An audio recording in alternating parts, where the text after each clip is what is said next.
13 जुलाई 2025 को शनिदेव वक्रगत अवस्था में आ गए थे।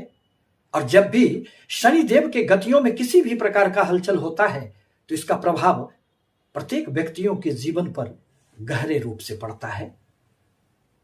परंतु अब वह 28 नवंबर 2025 को पुनः मार्गी हो रहे हैं। इसी संदर्भ में आज मैं शनि प्रधान कुंभ राशि पर इसके पड़ने वाले प्रभावों को लेकर आपके समक्ष उपस्थित हुए हैं। दरअसल कुंभ राशि के लिए जीवन में सब कुछ अच्छा कहां चल रहा था। कुंभ राशि के दूसरे भाव में वक्रगत शनि के प्रभाव स्वरूप जीवन में अनेक प्रकार की परेशानियां आ गई थी।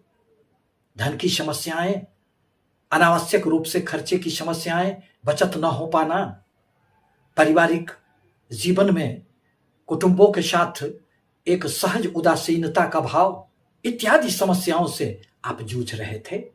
पारिवारिक उत्तरदायित्वों के निर्वहन में जीवन ठहर सी गई थी।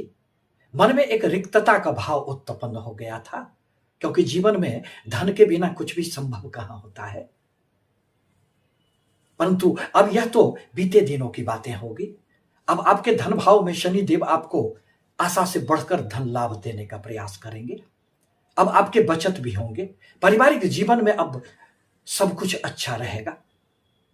आपकी वाणी में जो एक गंभीरता का भाव उत्पन्न हो गया था, कहीं से भी खुशियां दृष्टिगोचर नहीं हो रही थी, अब यह सारी बातें समाप्त हो जाएंगे। माता, भूमि, भवन, वाहन संबंधित किसी भी प्रकार की समस्याओं से यदि आप जूझ रहे थे तो उसमें एक राहत आएगी। यदि आप भूमि खरीदना चाह रहे थे, मकान लेना चाह रहे थे, गाड़ी खरीदने के सपने अधूरे थे, तो अब शनि देव के प्रभाव से इन सारे कार्यों में एक गति आ जाएगी। यदि आपका कोई भी मकान रेंट पर नहीं लग पा रहा था तो यह वक्री शनि के प्रभाव के कारण ही ऐसा हो गया था। मन में जो एक निराशा का भाव उपस्थित हो गया था, अब वह सारे चीज समाप्त हो जाएंगे।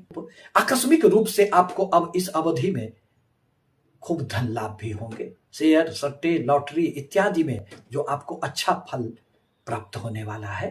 कि धन भाव में बैठकर मार्गी शनि की 10वीं दृष्टि लाभ भाव पर पड़ने के कारण अब आपके धन में हर प्रकार के अवरोध समाप्त हो जाएंगे और आपको खूब धन लाभ होंगे।